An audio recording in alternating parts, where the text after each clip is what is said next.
एक वस्तु 16 मीटर की दूरी 4 सेकंड में तय करती है तथा पुनः अगली जो 16 मीटर की जो दूरी है वह 2 सेकंड में तय करती है, तो वस्तु की औसत चाल क्या होगी? ये अगला क्वेश्चन है। ठीक है, एग्जाम्पल नंबर आपका है 8.1। तो औसत चाल आपसे पूछ रहा है, तो औसत चाल देखिए कैसे निकालेंगे हम लोग। सबसे पहले क्या करेंगे, वस्तु की तरह कुल दूरी निकाल लेंगे। ठीक है, तो पहले वो कितना चली, 16 मीटर चली थी और फिर से 16 मीटर चली है, तो कुल कितनी दूरी हो गई? 16 + 16 ऐड कर लीजिए, कितना हो जाएगा? 32 मीटर आपका कुल डिस्टेंस हो गया। और कितना समय उसने लिया, तो पहले 4 सेकंड लिया था और उसके बाद से 2 सेकंड और ऐड कर दीजिए,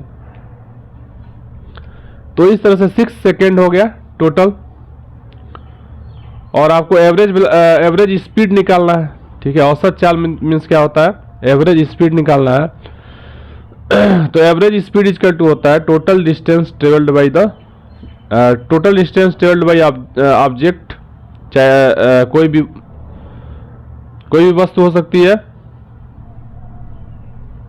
और उसने कितना टाइम लिया तो उसको डिवाइड कर दीजिए, यानी ये हो जाएगा 32/6, यानी 5.33 मीटर पर सेकेंड हो जाएगा। अब इसके बाद हमको क्या करना है,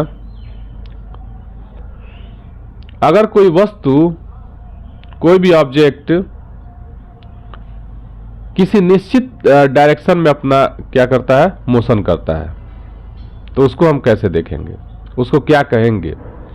ठीक है, ये जो हमारा अगला टॉपिक है, यानी अब हम वेलोसिटी का जो कॉन्सेप्ट है उसके बारे में पढ़ना चाहते हैं। वेलोसिटी किसे कहेंगे, वेग किसे कहेंगे?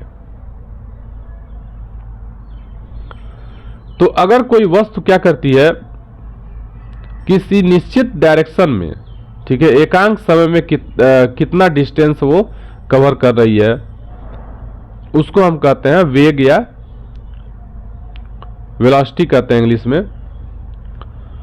तो देखिए इसको हम कई तरह से डिफाइन कर सकते हैं। पहले देखिए, अगर हमको वेलोसिटी को डिफाइन करना है तो हम ऐसे कह सकते हैं कि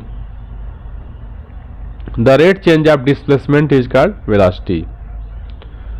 ठीक है, यानी विस्थापन परिवर्तन की दर को हम क्या कहते हैं, वेग कहते हैं।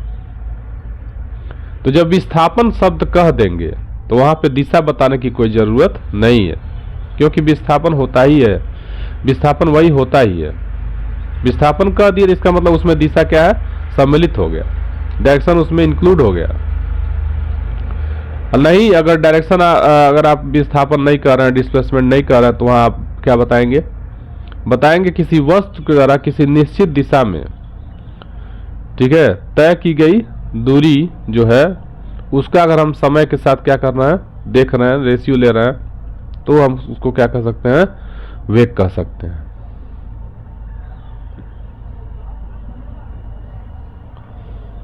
चलिए, एवरेज वेलोसिटी अगर हम देखें तो एवरेज वेलोसिटी क्या होता है, ठीक है, औसत वेग किसे कहेंगे? तो औसत वेग बराबर होता है प्रारंभिक वेग धन अंतिम वेग। ठीक है, इसको वी एवरेज से इंडिकेट करते हैं, वी ए वी से इंडिकेट करते हैं। तो एवरेज वेलोसिटी इक्वल टू होता है, ठीक है, प्रारंभिक वेग धन अंतिम वेग, यानी initial velocity plus final velocity upon 2। इनका हम क्या करेंगे, एवरेज ले लेंगे, औसत ले लेंगे।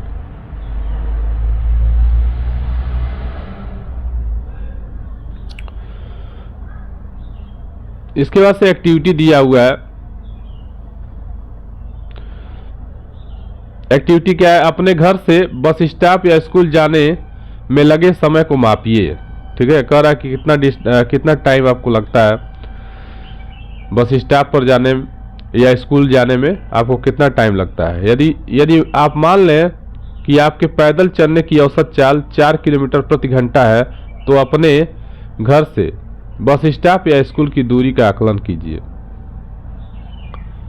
ठीक है, तो एक एक्टिविटी दिया हुआ है, इसको आप कर सकते हैं। दूसरा एक्टिविटी क्या दिया है, जब आसमान में बादल छाए होते हैं तो बिजली के चमकने और बादलों के गरजने की क्रिया बार बार हो सकती है। पहले बिजली की चमक दिखाई देती है, उसके कुछ समय पश्चात क्या होती है, बादलों की गरजने की ध्वनि आप तक पहुंचती है। क्या आप बता सकेंगे कि ऐसा क्यों होता है? ऐसा इसलिए होता है क्योंकि जो लाइट का स्पीड है वो बहुत ज़्यादा है, ठीक, और साउंड की स्पीड कम है, उसकी तुलना में बहुत कम है।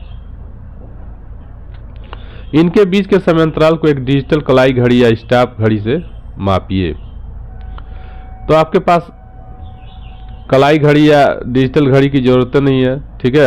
हर घर में, हर हाथ में क्या है इस समय, मल्टीमीडिया सेट है, तो उसमें स्टॉप वॉच लगा रहता है, ठीक है। इसमें स्टॉप वॉच का एक क्या होता है, उसमें ऐप होता है, हर मोबाइल में होता है वो, तो वहां से आप क्या कर सकते हैं, स्टॉप वॉच चला करके मेजरमेंट कर सकते हैं।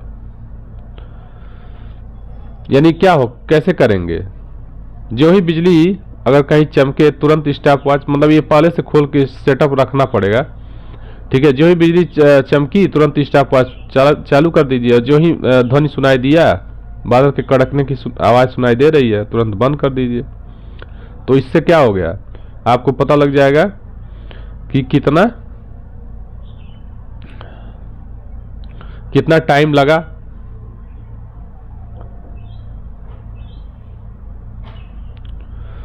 इनके बीच समय अंतराल को इस तरह से क्या कर सकते हैं, आप मेजर कर सकते हैं। बिजली की चमक के निकटतम बिंदु की दूरी का परिकलन कीजिए। तो इस तरह से कुछ एक्टिविटीज दिया हुआ है, ठीक है। आप चाहेंगे तो इसको कर सकते हैं।